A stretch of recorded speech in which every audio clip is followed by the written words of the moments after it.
Okay, is this any better? Okay, so it must be my headset. Sorry about that.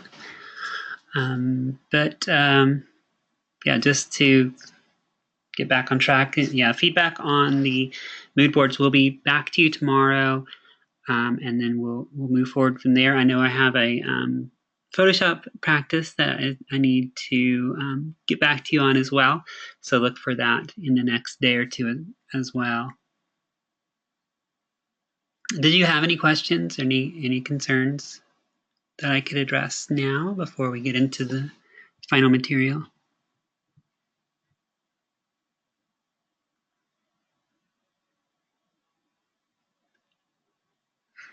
Okay, great. And I did say final material, but really, as you're probably familiar, in week 4, it's a lot of review and synthesis and reflection. So there's really no new lecture material, no new exploration assignments. In fact, you'll notice there is no exploration this week. There is a professionalism assignment. Make sure you take a look at that because there's a reflection video attached to that needs to be turned in. So there is a deliverable on that in addition to the final project.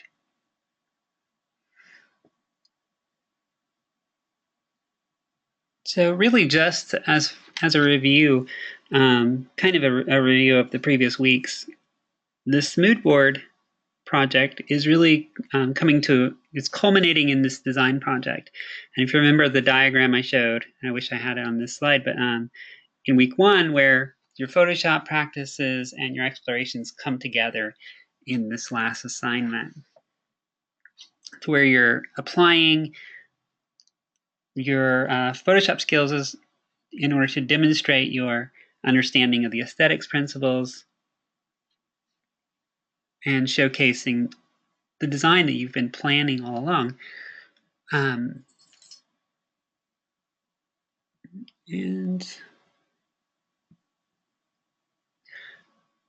So the idea then is that you bring in all these factors together. You've had this design vision, and you're trying to find a way to put all these things together in a way that tells a visual story, tells the visual story of your personal mission statement, while at the same time showcasing elements of your personal brand. So the color palette, the typography.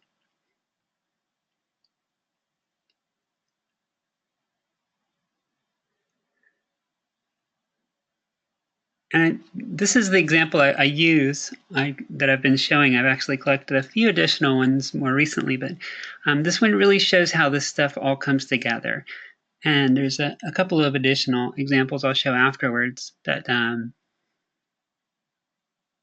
if you take a look at the nature of the imagery, again, there's like the standing on the edge of the cliff or on the edge of the sea, the textures and so forth, all the colors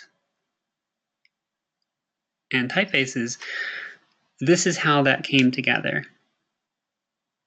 So at this point, you know how to edit with Photoshop, how to add text, cropping, changing colors, adding and removing elements. Any of those factors can come into play in this last project.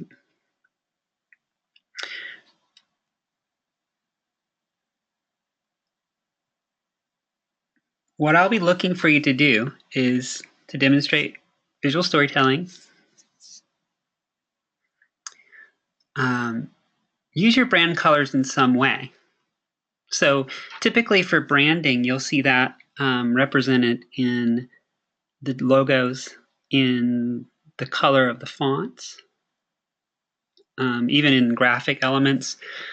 And actually I had this, see if I can go back. Example I go to often is the Burger King example. So if you add graphic elements like outlines or features like this, like these boxes, you would use those brand colors there as well. So anything that you can build a recognizable and familiar look for your brand.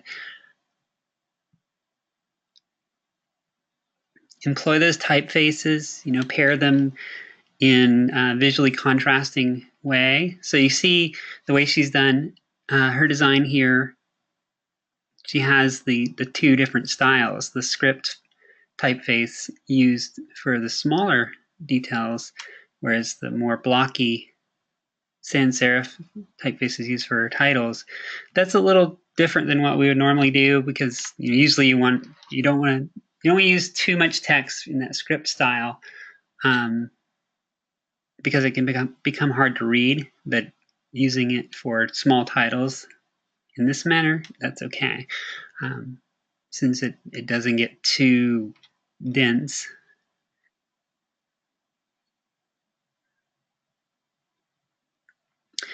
And this is the part that's probably the least intuitive, but I'll be looking for a visual hierarchy. And I think that's one of the more, I was going to say more complex concepts from the course, but it's really pretty straightforward. It's just that the idea is not one that we often encounter. So I'm really looking for you to establish a clear order of importance. So tell your viewer where to look, not in a very overt way. I mean, you can put literal arrows pointing to what you want them to see, but emphasize it in subtle ways. Whether it's through the size of an object or the highlighting or color, and then make it a planned experience for them so that they go from one element to the next in order to gain the message that you're presenting.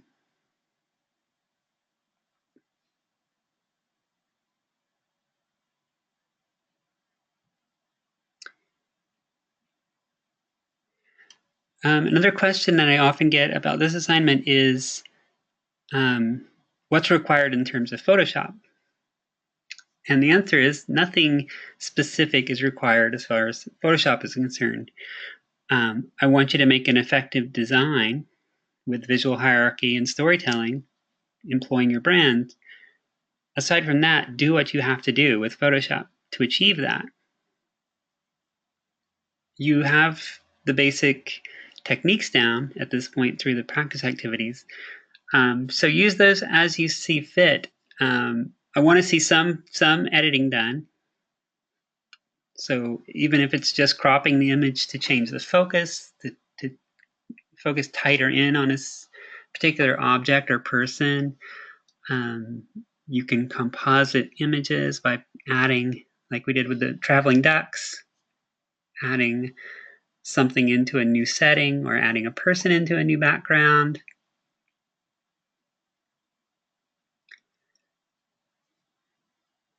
Changing the color. And you saw how changing the colors can change the mood, whether it's desaturating an image so that it becomes more subdued, or adding a pop of color to direct the eye to a particular place.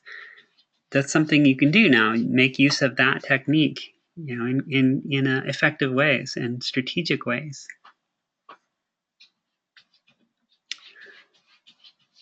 And something that wasn't in the practice activity but was in the Linda lessons was removing an unwanted or distracting element.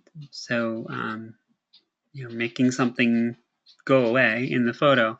Something you can try doing. It's a bit more challenging, but if it serves a purpose, give it a try. Do you have any questions about what's required as far as that goes? So ultimately, I want to see some Photoshop work done. More than just putting text on an existing image. I would really like to see some additional effort put into the photo editing of this project.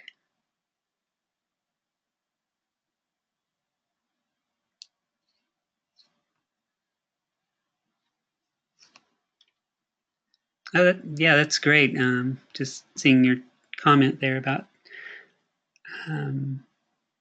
you're working with a photo you took yourself, and that's ideal because then you have complete control over it. Not only do you own the rights, but you have creative control. Whether otherwise, you're at the mercy of what's available out on the web.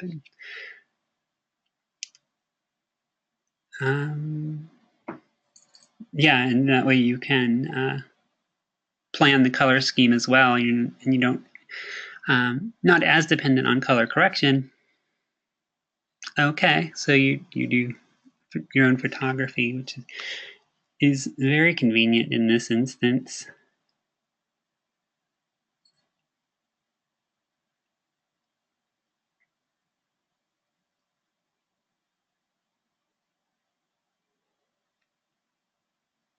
Okay. So,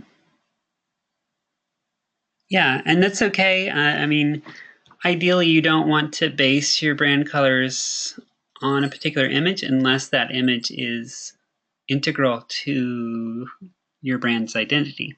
So if the violet flower is a symbol of your personal brand, then you can draw from that for your brand colors.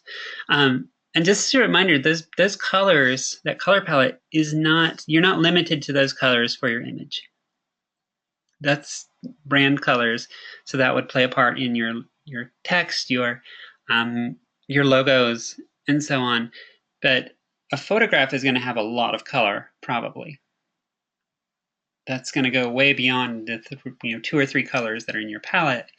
So you're not limited to that. This is like the Burger King colors, but Burger King ads might have other imagery that goes beyond that. So yeah, don't feel constrained to that. Unless you can do something creative with that where the entire image is based on those colors. Don't feel constrained, but I do want to see those colors used somewhere in the design.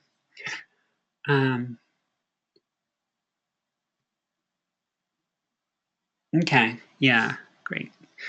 There was something else.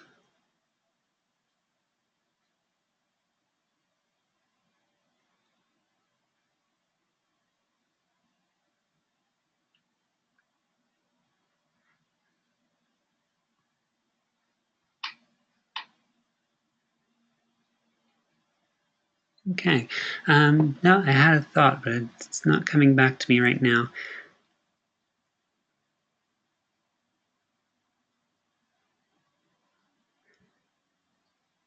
And let's see. These are some examples, and I don't have the full mood boards for these, but these are actually some of the designs that came out of the mood boards in previous months.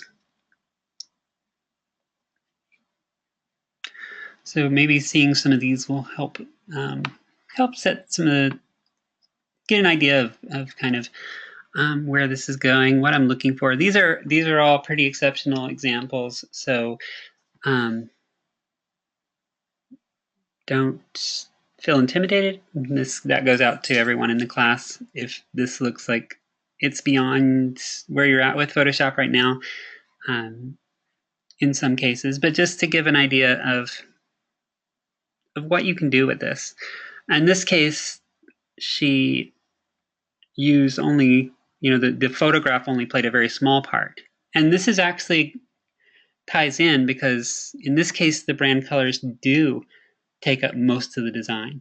And this is what I was talking about with the design elements, the pinks, the sort of light rose and the darker rose pink paired with the pale kind of blue gray. In that case, it takes up most of the design. It's not just the logo, although it is also in the logo, but it's not that limited. So I guess in that case, you have some control over whether the photograph or image that you're using, how big of a role that plays. And there's a good kind of left and right balance in this case.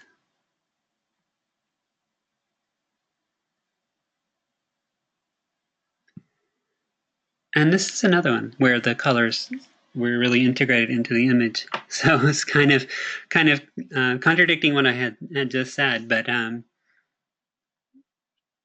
these are some very artistically interesting approaches. In this case, he has really manipulated the photos to an extent that they look like abstract art almost. There's these fireworks. These were originally fireworks going off, and now they look like some kind of coral reefs or something, along with the really heavily color manipulated crowd. So, all that was done by the student and made this into sort of a poster.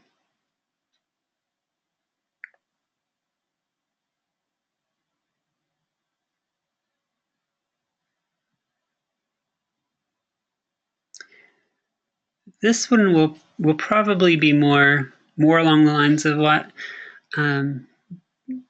what I'll see as far as these projects go, where it's based on adding text elements to a photograph. In this case, she's actually done a composite with a half and half split view of the image. And this is done using layer masks. So drawing a jagged line and then to make the selection, and then applying a layer mask so that half of the photo is hidden and the one below it can show through. So this is a pretty impactful image that goes along with this Refuge for Women ad.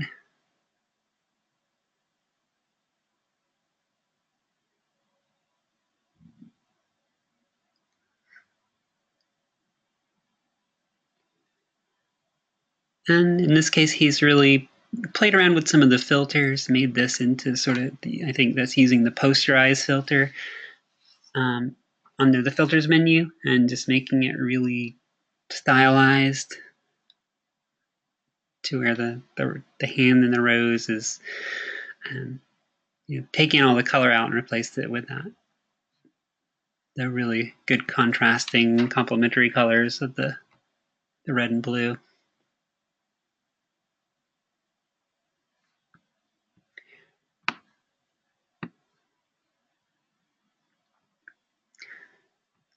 Whoops. So I meant to go back, but it wasn't working. So just looking at these and kind of taking them apart, you can see how the multiple typefaces are used. And this is interesting because she's actually used the same typeface, but used different font colors to differentiate and establish something of the visual hierarchy.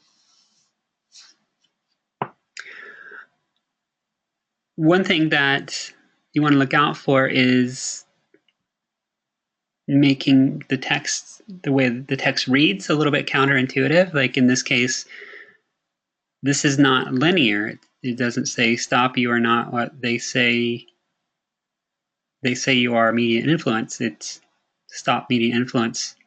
You are not what they say you are. So be really careful about how you group text and how font color causes the impression of grouping, because you don't want to confuse your audience. This is a really interesting artistic layout, but not the most intuitive as far as ease of reading.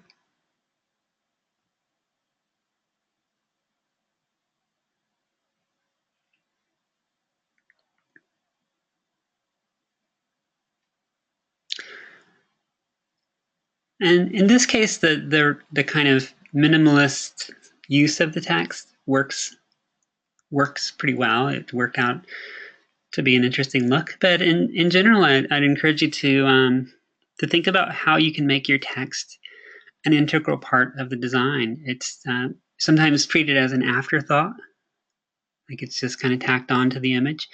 But arrange it, so that maybe it frames the image. You have two pieces of text above and below or to the sides, and it frames a key part of the image, or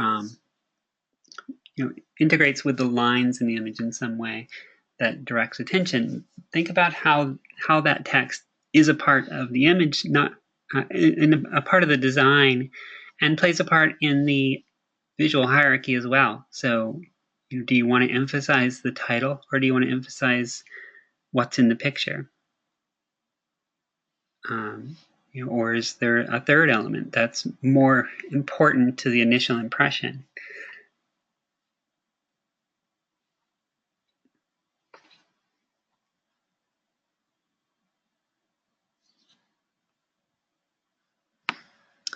And it sounded like you had a pretty good idea of the creative direction you're going in with, with your original photography and so on. Have you gotten a start on kind of coming up with the layout and composition of your design?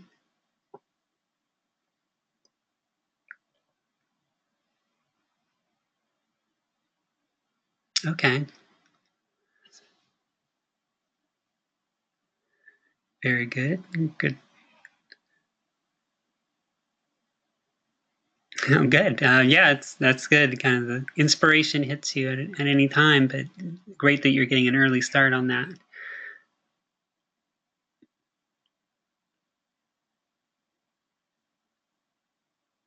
Okay.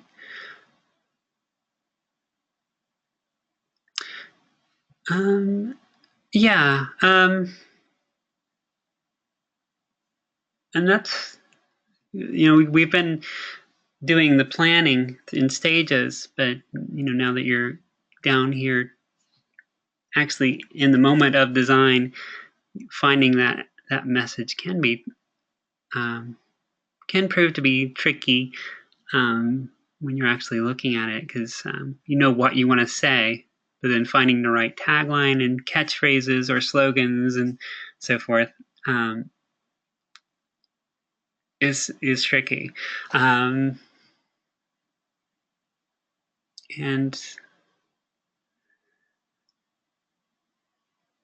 I welcome you actually to at any point run things by me like that in advance. If you want to shoot an email or a message or arrange a phone call, I'm happy to look at those and give some pointers as time permits. Is that something that you're still kind of working through?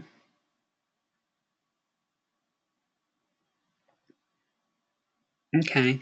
Yeah, and probably the best general advice I could say is to keep it simple. Sometimes I'll see designs that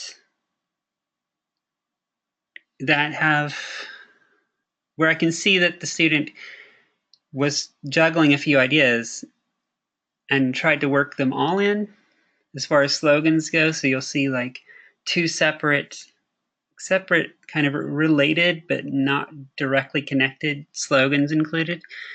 And if that's the case, narrow it down, pick one and run with that one. Keep it focused and simple. One title, one short tagline. That usually will be the most direct and effective way.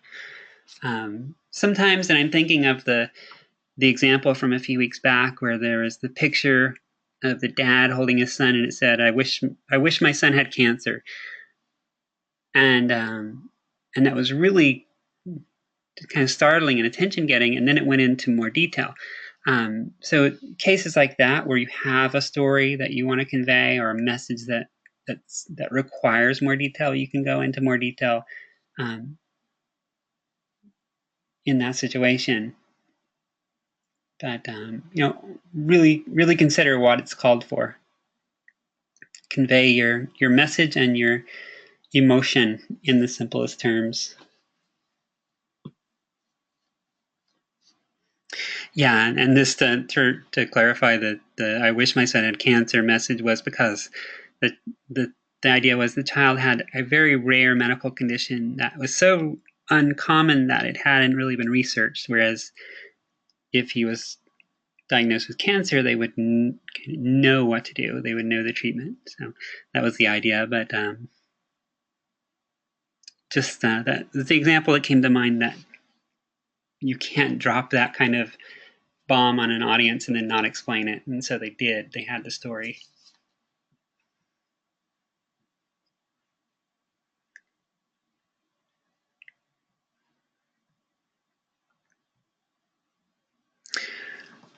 Okay, so this is a shorter meeting than usual. That's what what I wanted to go over tonight.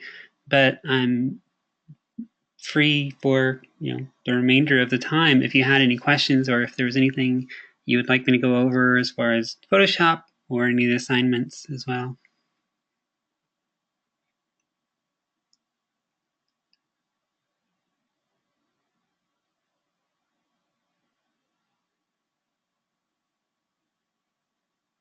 Okay, wonderful. Well, if you're all set, then I will let you go for the evening and get back to your creative work. But be sure to get in touch if anything should come to mind. I appreciate you joining me tonight. Thank you so much.